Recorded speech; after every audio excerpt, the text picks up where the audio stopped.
When your dream job isn't your dream job anymore, how do you find a new dream? Hi, welcome to another episode of Business Mindset Mastery. My name's Heather Gray. I'm a mindset and performance coach for business owners, leaders, and entrepreneurs, and I'm so glad to have you with me today. This is a question that I think people feel silly and scared to ask sometimes.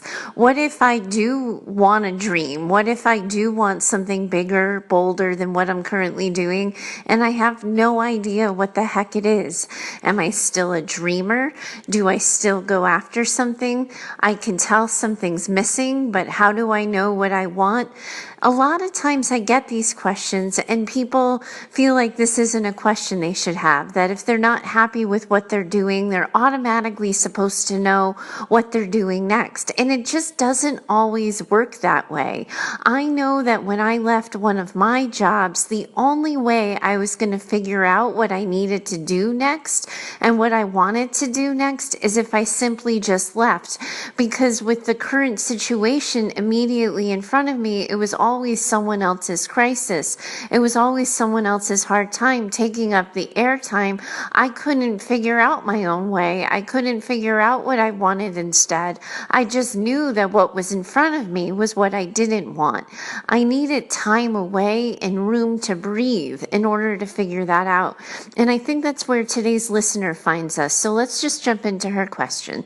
Hi, Heather. I stumbled across an older podcast that you were featured on with Matthew Bivens, Having It All podcast. So much of what you said and have experienced in life resonates with my current story. I'm currently in the social work field working with young children and families, and much like yourself, I feel like my career path is hitting a dead end. I'm an LMSW, which is a form of social work licensing, and I'm actively working towards my next licensure, but I'm not even convinced that I want to continue this work. Well, I know that this is my truth, but the thought of that is terrifying. I find myself switching from one job to the next and find that no matter what, I'm unfulfilled. I experience the Sunday to Wednesday blues and notice the shift in my mood and happiness on weekends, much like you did. I'm not here to complain about my job. I'm grateful for my experiences and the knowledge I've gained in this field. I've learned so much about others, myself, love, and life. However, I don't feel as if I'm living in my purpose or following my dreams. I don't even know what my dreams are. I felt this way for a little over 2 years now, and I try to stuff those thoughts and feelings down by telling myself that I can be my own boss one day in private practice, and maybe that will make things better. The truth is that I know the universe/God is pushing me out of my comfort zone. If I had to settle for a mediocre life, no offense to others in this field, then social work is what I would choose to do in life. But I want more. I want joy, passion, purpose, love, and wealth, and I just don't feel like I can attain these things while not living in my truth. I know this is long and starting to drag. I guess my question is, how do I discover what my dreams are? I feel trapped in this job and field because I don't know where I'm heading or what I want next. Being here is killing me, mentally, spiritually, and emotionally. I'm tired of praying on it and practicing patience. Thanks for reading. I appreciate it more than you know. Hi. Oh my goodness, you are a woman after my own soul. And yes, this story so resonates with me. And I think one of the things that really stands out to me is your apology to other people in the social work field when you called it mediocre. Because here's the thing, for social workers who are lit up by their lives, who love what they do, it's not mediocre to them. And the same thing with people like me who work with online business owners. I'm completely lit up by what I do, so it's not mediocre to me, but it would be mediocre to other people who are doing it when they want to be doing something else or they wish they could be doing something else. And that's the experience you're talking about here, that at some point in time, your dream job stopped being your dream job. How you got into social work, how you found it, how you chose it, none of that matters. But at some point in time, it's what you thought you wanted to do, and then you've since found out you were wrong. And I know that you want to go to the next thing. I know you want to jump 5 things ahead and figure out what it is you're really meant to do and who you really want to help and how you really want to serve. I get that, and I'm going to get you there. But the first thing I want you to do is the part that I skipped out on, and I think it was to my own detriment. You have to grieve this. If you're anything like me, I was really self-driven. I was so super confident in my choice that social work and program management were going to be my lifelong passion. I picked an agency when I was 22, right out of grad school, and I was convinced that I was going to be there for the rest of my life, which of course sounds so 22, right? Now that I say that out loud, I can see how naive and silly I was at the time. But I really, honestly could never have imagined a time in my life where helping kids and family wasn't going to light me up and wasn't going to be what I wanted to do forever. And when I started to get the niggling in my head, what you're talking about, your truth, like, oh, maybe there's more. Maybe I'm meant for more. I have to tell you, it broke my heart. Like, desperately broke my heart. I've told people it's the worst breakup, that no man could ever hurt me as much as realizing my dream job wasn't my dream job.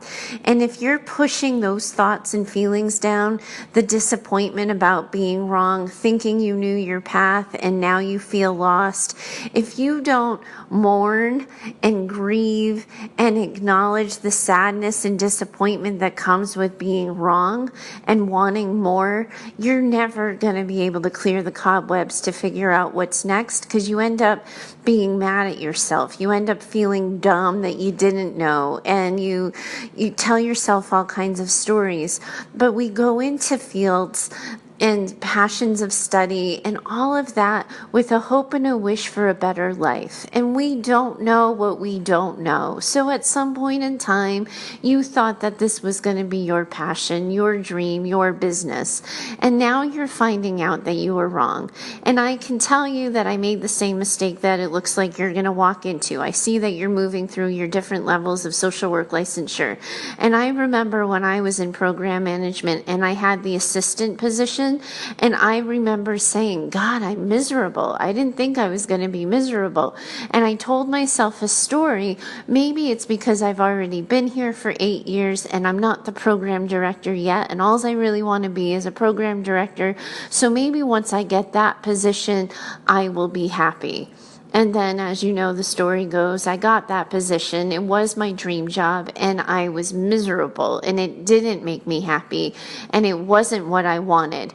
I went into private practice. You heard me just say at the top of the hour, I went into private practice just because I knew I had to get out of that job. I didn't know what I needed to do next, and I knew I had the independent licensure that would allow me to open a private practice, see a couple of clients, get my bearings, and then I was going to figure out what I wanted to do next.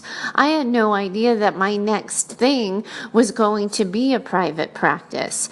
If you're running away to private practice from where you're at, my guess is you're not going to find your passion. I happened to find mine for another 10 years because I realized that I really loved owning my own business. I loved looking at the kinds of clients that I could get, the work I could do, tailoring my schedule, seeing the people who weren't mandated clients but admitted to themselves that they needed help, thought I could be the person. And for me, that lasted. But I didn't do it with this intent of, I'm leaving agency work, I'm going to private practice. That was just supposed to be my temporary gig. Before you go into jumping into private practice, I would spend some time really thinking about what that means. And if you want to talk to me about what it was like for me and how I started, feel free to write back, and I will gladly do that. I'll spend some time and I can talk to you about the journey and everything that goes into building it. But if you're already kind of knowing and seeing the writing on the wall that no, mental health therapy isn't what you want, then I think I would listen to that, because starting a business is hard work. Starting a business in private practice, regardless regardless if you're full fee private pay or you accept insurance. It is a lot of work, and you can't choose that for yourself with all of the headaches attached if you're not absolutely passionate about helping people, families, or couples. So I want you to think about that first. But then I want you to think about, before you throw the baby out with the bathwater and go, oh my God, social work isn't for me, I want you to think about, what are the parts of social work that aren't working for you? And what are the parts that are? What remains? What are the things that you feel so confident and competent in that you could just keep doing? Is there any part of the work that still lights you up? And if there's not, you kind of know the answer, right? We have to take you on a career path of starting to see what else you like, what other things interest you. But sometimes what happens is we get so disillusioned by pieces of our jobs that we don't like, by the hard parts, the grueling hours, that we lose sight of the parts that we do. And that's what happened for me in my burnout. I kind of forgot that I really did like helping people. I just needed to help a different type of person. So you want to go through that exercise for yourself. And then the next thing, and I know I apologize to listeners who've heard this already. I feel like I just said this the other day on a show.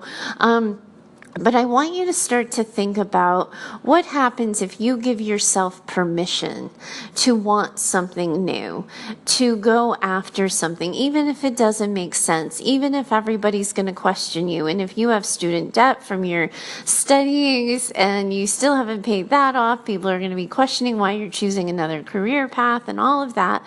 But think about the ideas that keep coming to you that you kind of swat away. That, oh, it would be great if I could. And then you go, oh, but I can't, I've committed to social work. Or you've thought about this and you go, oh, but I couldn't, it would be too much of a financial investment. I couldn't do that. What are the ideas, the dreams, the wishes you have for yourself that you just have censored out and you haven't allowed yourself to think about? That's the first place I would start. The other thing I would think about is, what are the types of things that you can't stop talking about or thinking about? So if you are a creative and you haven't done something creative in a while, you are going to see creativity everywhere you go. You're going to notice design details. You're going to notice things that people do. You're going to be in homes and notice decorations, or you're going to hear hear an excerpt from a radio show or a podcast, and it's going to resonate with you. So what are the things that light you up that you haven't spent time on? Or what are the things that light you up that you could go on and talk all about? What are the things in life that make that Sunday to Wednesday time bearable?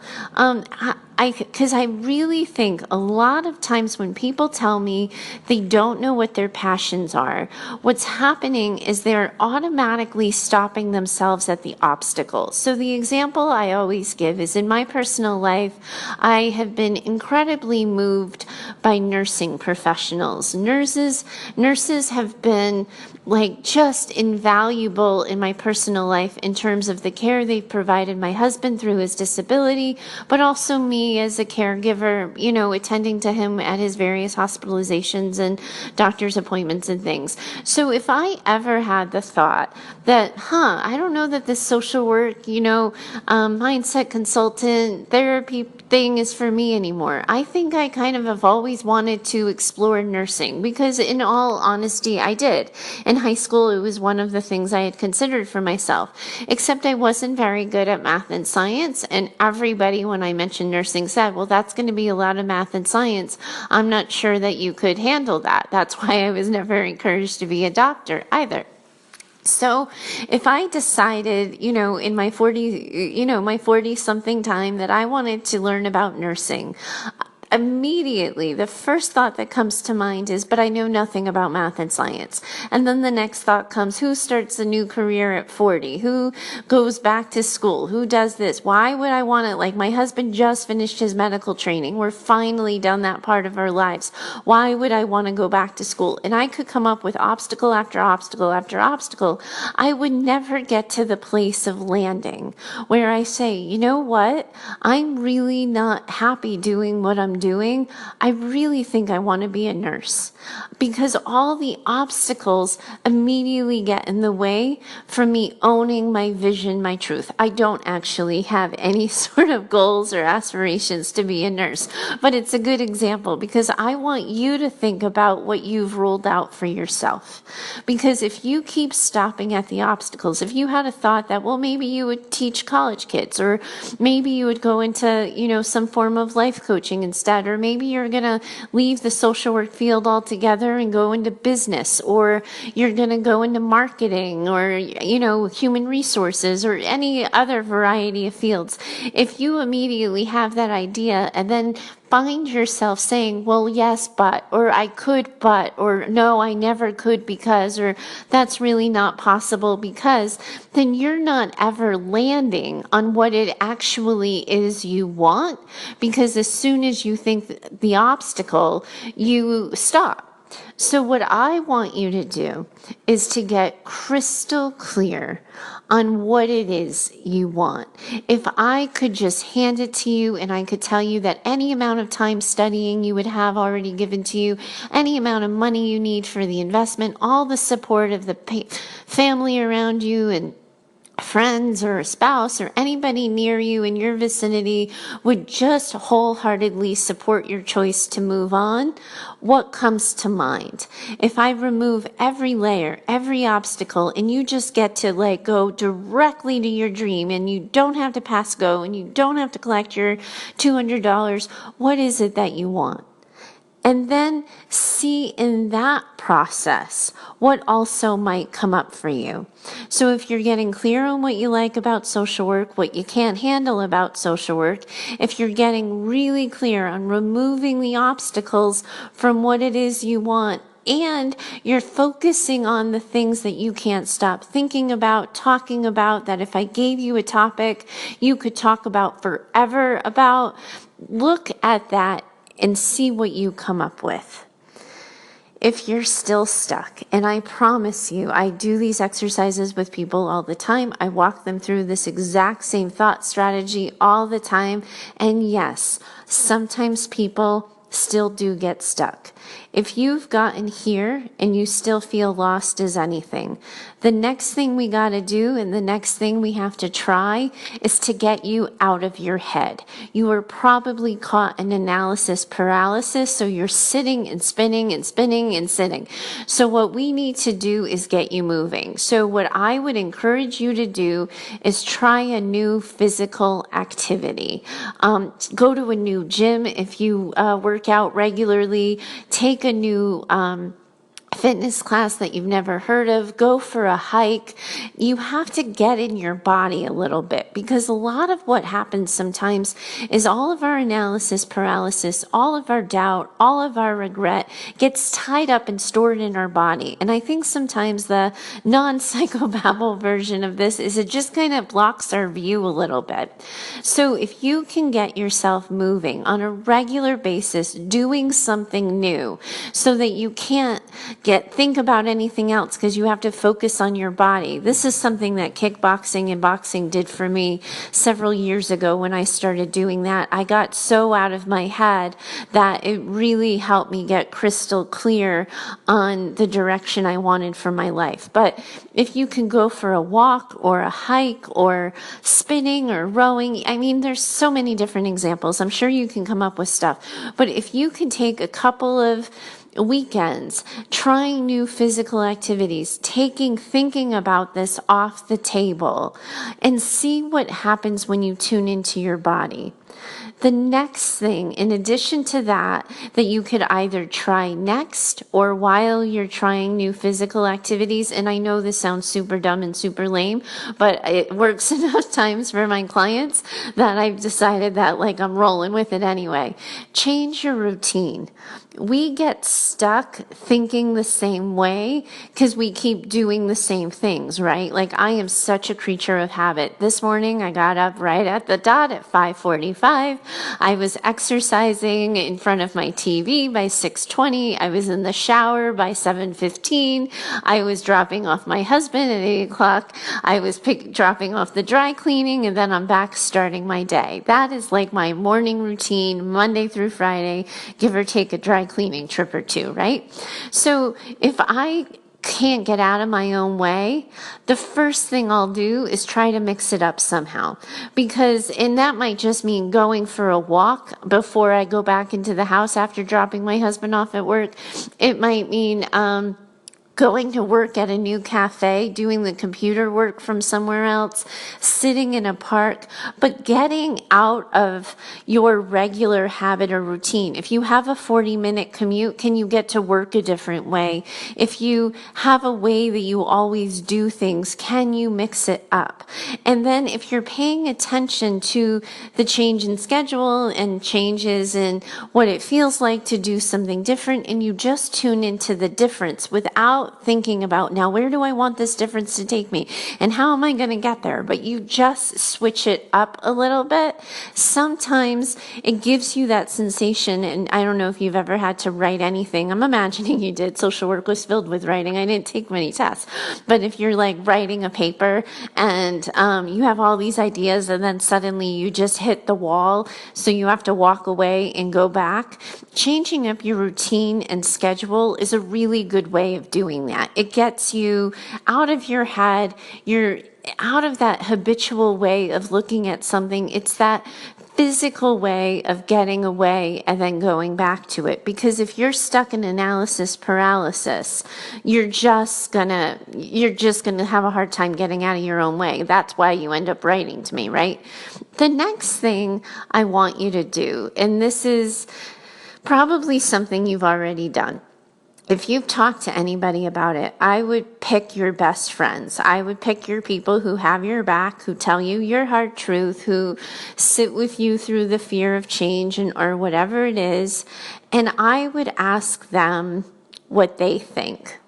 Because I remember when I went through this, and after I had my private practice, so I did agency work for 10 years, and then I had my private practice for 10 years, and I was hitting the wall, and I was hitting burnout, and the story I was telling people, I can kind of giggle at myself now, but I was literally saying out loud, I hate people. Like, I don't ever want to help people again. I'd hired a coach, and she was like, well, everyone wants to help people, so of course you're going to want to help people. I was like, oh, no, but not me.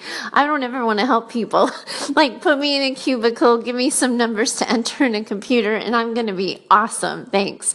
But when you tell yourself stories of what you can do and what you can't do.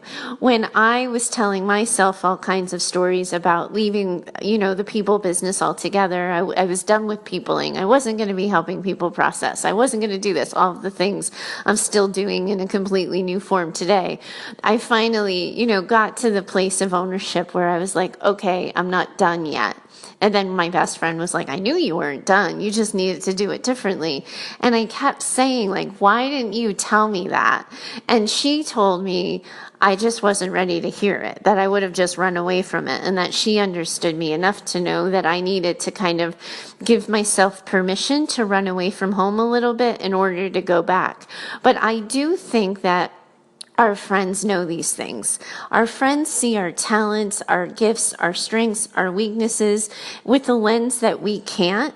So I would talk to a girlfriend about it. I would say, what do you see me doing? I'm thinking about leaving this field. I'm thinking about starting my career over, which is super scary and I know this too, because the licensing that you use, the LC, is a little different than it was for me in Massachusetts. I think every state does that that licensing different, but I believe the way I'm understanding your letter is that your LCSW is the equivalent of my LICSW, which is the license to practice independently where you can hang your own shingle.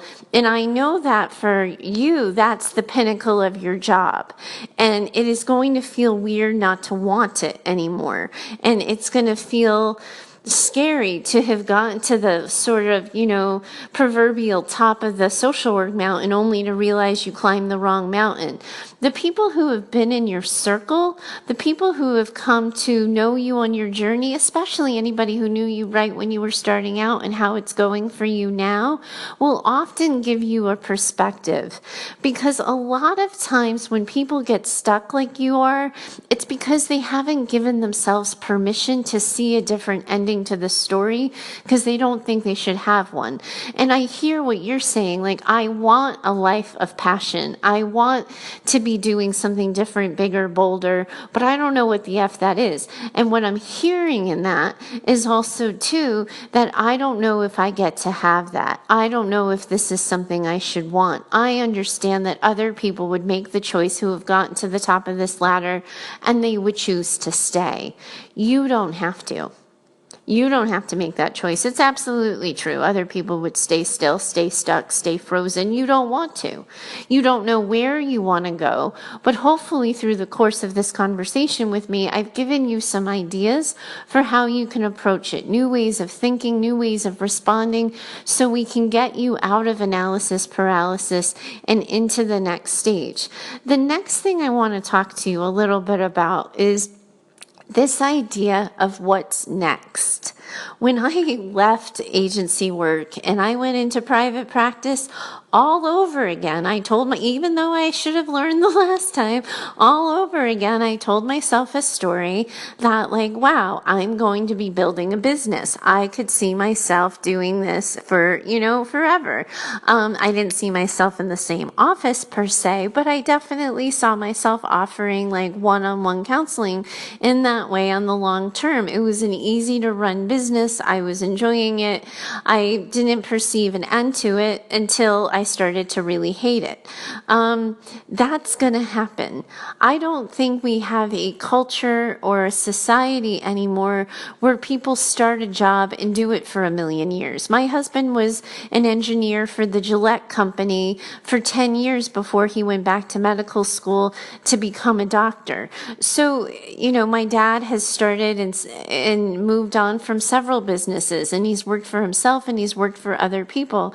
I don't think it's true anymore that at 18 we're supposed to decide what we want to do for the rest of our lives and never change our minds. So what I'd like you to do in this journey, which is super intimidating and super scary, and I probably would have yelled at anybody who told me to do it, but I want you to give yourself permission to just ask yourself what's next. Your next step doesn't have to be your forever job. There might not be such a thing as a forever job. But if you just choose what's next, that will get you from the place you currently are to a place that's closer to where you'd like to be and a life you'd like to have, my guess is some of the answers will start to find you. You'll start to see a path that starts to clear. A door will open, a window will open, and you'll say yes. But it's about looking at the possibilities in front of you and taking a bite out of it and just saying yes. And when opportunities aren't in front of you, but you start to get a sense of which opportunities you wish were in front of you, you can go after it and pursue it. So I hope this helps you, at least gives you a foundation and a starting ground. I know this question feels so heavy, and I know you're probably really burdened by the weight of responsibility for it.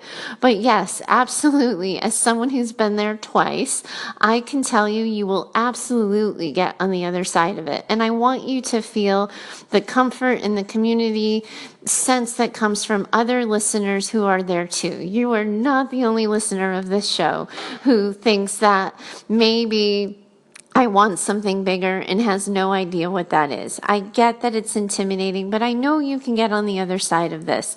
So I hope this helps. Thanks so much for writing to me. I really enjoyed responding to this question. It gives me a little opportunity to go down memory lane and remember where I used to be and my own journey too. So if anybody listening else has a question and you want my 2 cents on your problem, certainly write in. Let me know. I'd gladly talk it out with you. We can go one-on-one in a coaching call too. I haven't had any takers on that in a while. I've had people say yes and chicken out, but nobody's answered me and said yes, they'd like to do live coaching on a coaching call. But I will always turn that into a podcast episode if you would be so brave and bold as to write in and tell me you'd like that. So you can find me with your question or request for one-on-one podcast coaching at heather@choosetohaveitall.com. Thanks so much for joining me today. I look forward to talking to you next time. Bye for now.